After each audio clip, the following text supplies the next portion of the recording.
네, 안녕하세요. 0601 이제 예비 중학교 1학년. 오늘 첫 시간 시 개념 같이 보도록 하겠습니다.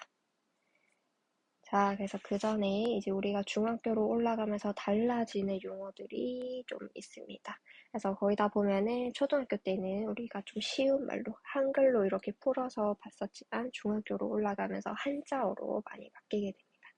그래서 이걸 몇 가지 한번 보도록 할게요. 자, 먼저 글 종류. 크게 줄글 노래글이 있었는데 이제 산문, 운문 이렇게 나뉘게 됩니다. 그래서 산문은 운율 없이 자유롭게 쭉 그냥 쓴 글을 얘기하고 운문은 운율을 가진 글. 그래서 운율을 더 쉽게 얘기하면은 리듬을 가지고 있다. 그래서 우리 노래글이라고 얘기를 했었습니다.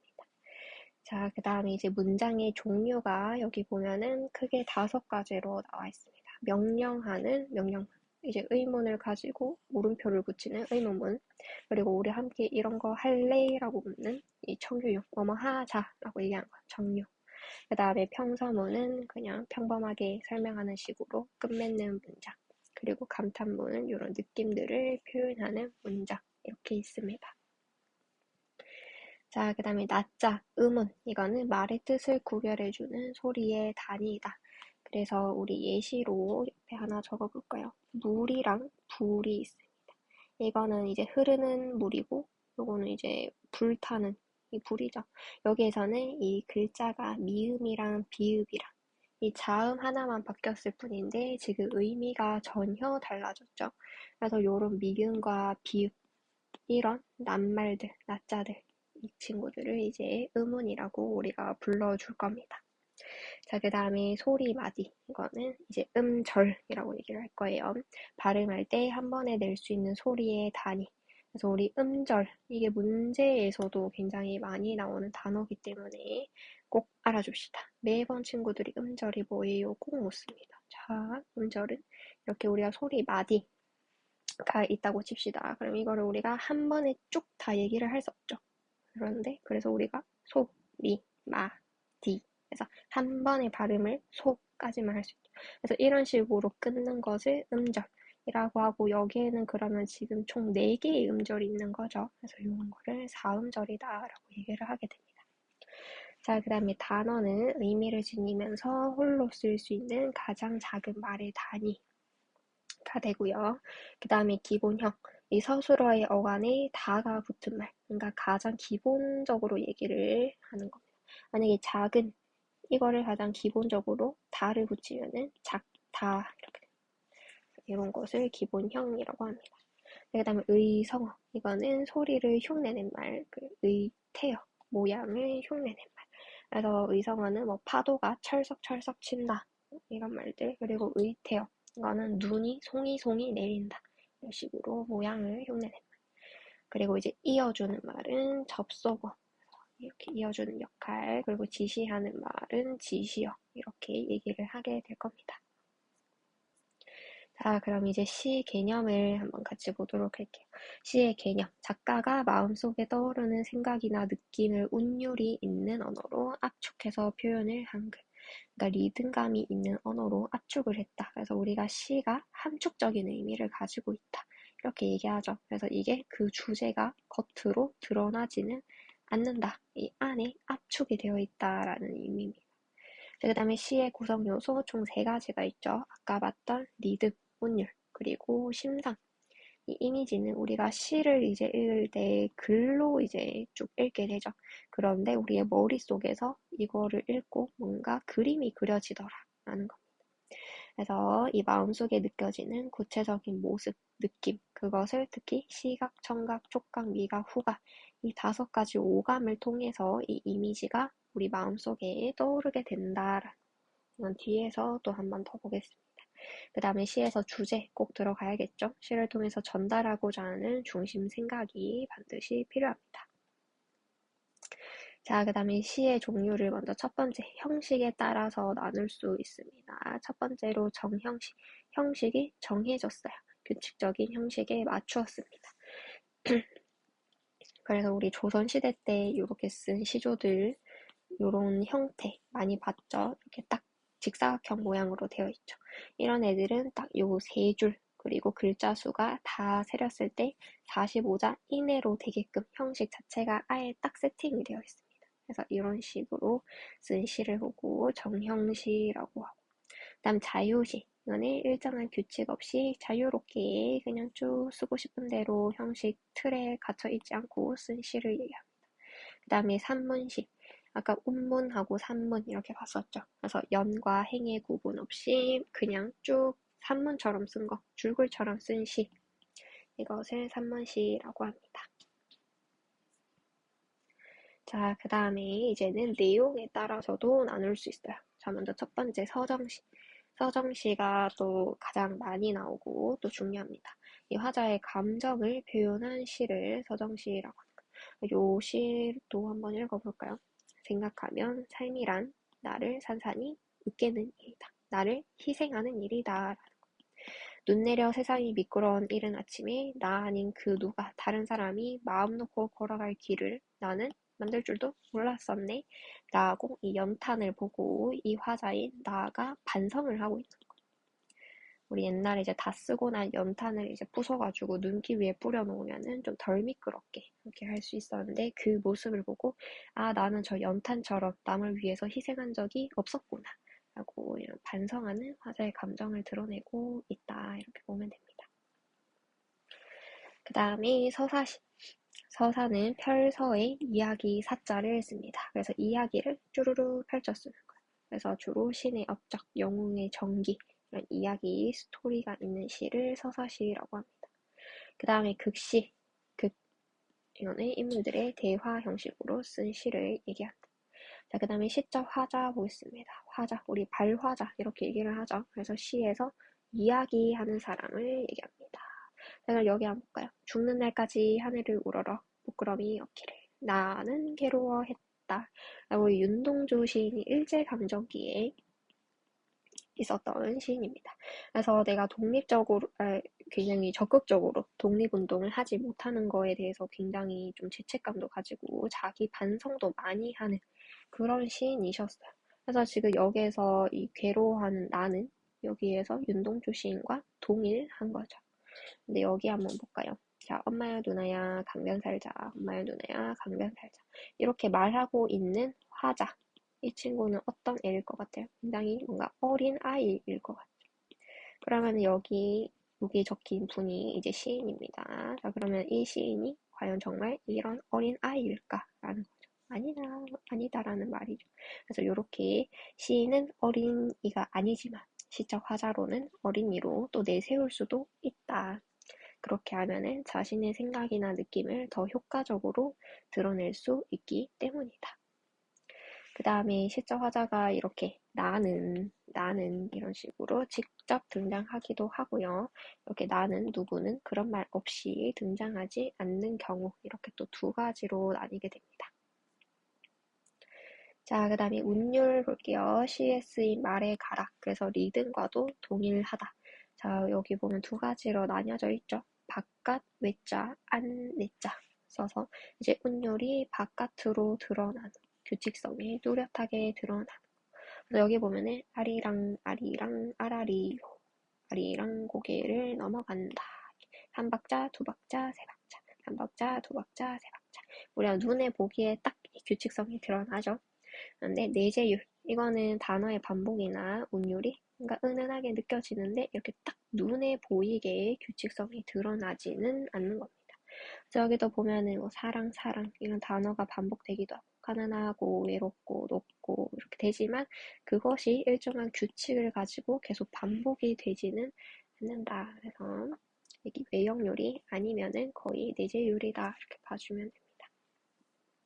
자, 그 다음에 운율을 형성하는 방법에는 좀 여러 가지가 있어요. 자, 첫 번째로 동일한 글자 수의 반복, 그래서 수율이라고 얘기를 하고요.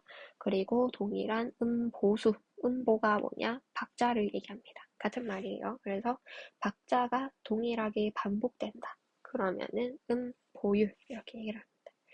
자, 그럼 여기에서는 지금 세 글자, 네 글자, 세 글자, 네 글자 이런 식으로 반복이 또 되고 있고 또 한 박자, 두 박자, 세 박자, 네 박자 이렇게 네 박자 나오죠. 그럼 이걸 이제 사음보 이렇게 얘기하는 거고, 그게 여기에서도 보면은 똑같이 지금 사음보로 반복이 되고 있죠. 그래서 또 음보율이 드러나고 있다. 자, 그 다음에 일정한 단어 혹은 식구가 반복이 된다. 자, 그래서 여기에서는 이 비슷한 단어, 꼭 똑같지는 않아도 돼요. 거의 비슷한 이런 단어들이 반복되면은 또 운율이 형성이 된다. 그 다음에 또 유사한 문장 구조, 이제는 더 긴 문장이 조금 비슷하게, 여기 앞에 주어가 좀 바뀌었지만 그래도 비슷하죠. 그게 또 반복되면은 운율이 형성된다. 자, 그 다음에 음성 상징어, 아까 의성어 소리를 흉내내는 말, 의태어 모양을 흉내내는 말 잠깐 봤었죠. 요게 또 사용이 되면은 운율이 된다. 이 음성 상징어는 보면은 하늘 송이 너훌 일단 같은 글자가 두 번씩 반복이 되고 있죠.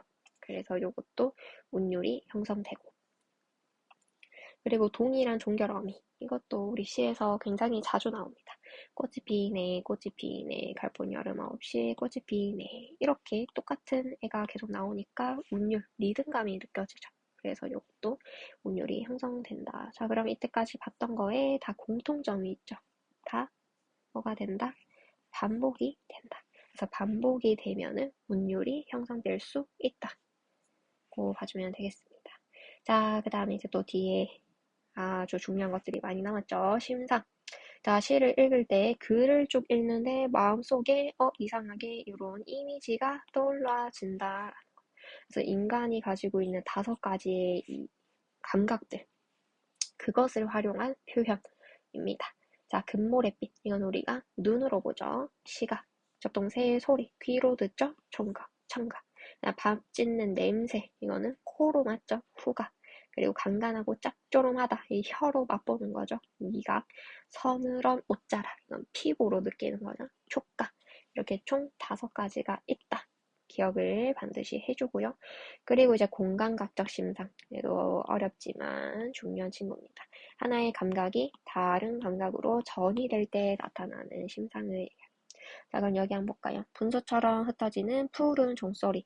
자, 종소리가 이제 탱탱 하고 울리는데 이상하다. 이게 어떻대요? 푸르다라는 거.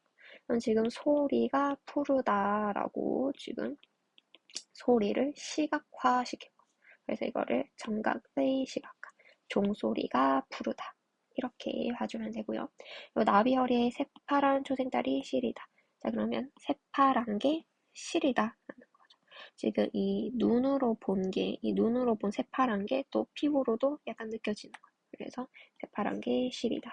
시각이 촉각으로 전이 됐다. 그래서 시각의 촉각화. 이렇게 됩니다.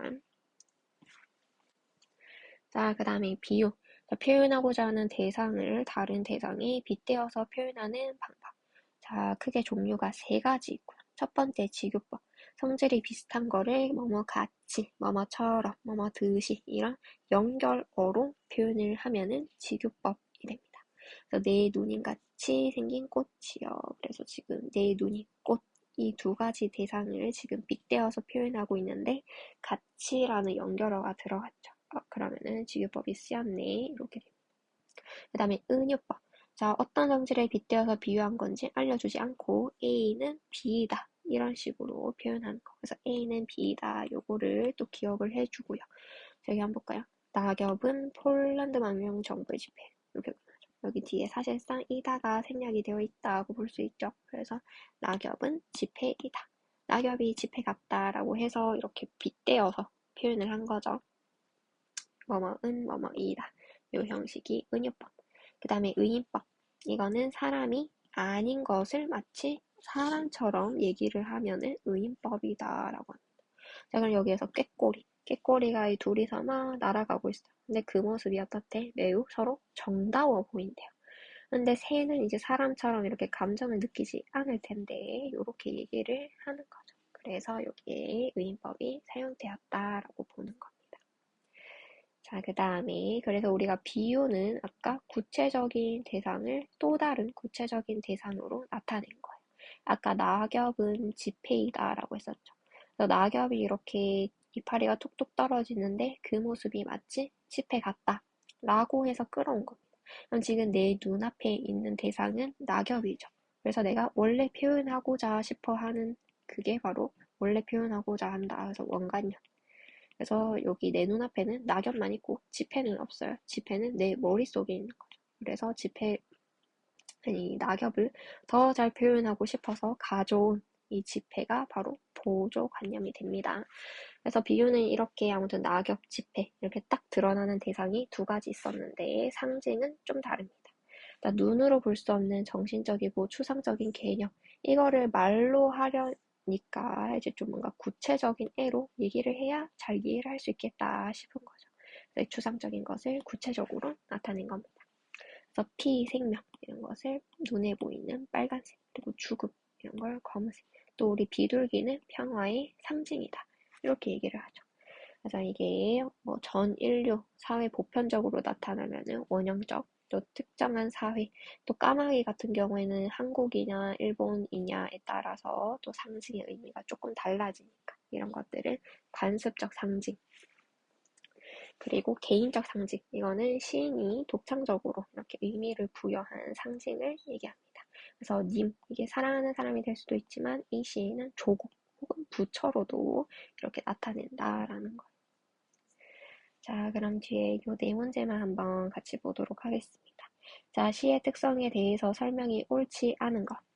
시가 운율을 가지고 있는 글이었고, 이 화자가 이 시인의 생각을 대신 얘기를 해주고, 그리고 함축적이다라고 얘기를 했었죠. 그래서 압축적이고 요약적으로 표현하고 리듬감이 느껴진다. 이게 운율이었죠. 그래서 이게 함축적이니까 주제가 겉으로 드러나지는 않는다고 했습니다. 그래서 1번의 답은 2번이 되고요. 그리고 2번, 시가 산문과 구별되는 가장 큰 특징, 바로 운율이죠. 이런 리듬감이 느껴지는 이런 노래, 이게 바로 시다. 자, 그 다음에 3번, 시적 화자, 시에서 이야기하는 사람, 발화자를 3번 시적 화자라고 한다. 자, 그 다음에 시의 구성 요소 세 가지, 바로 운율, 심상, 주제 이렇게 있었습니다. 그러면은 뒤에 남은 문제는 여러분이 또 각자 한번 풀어보면 좋겠습니다.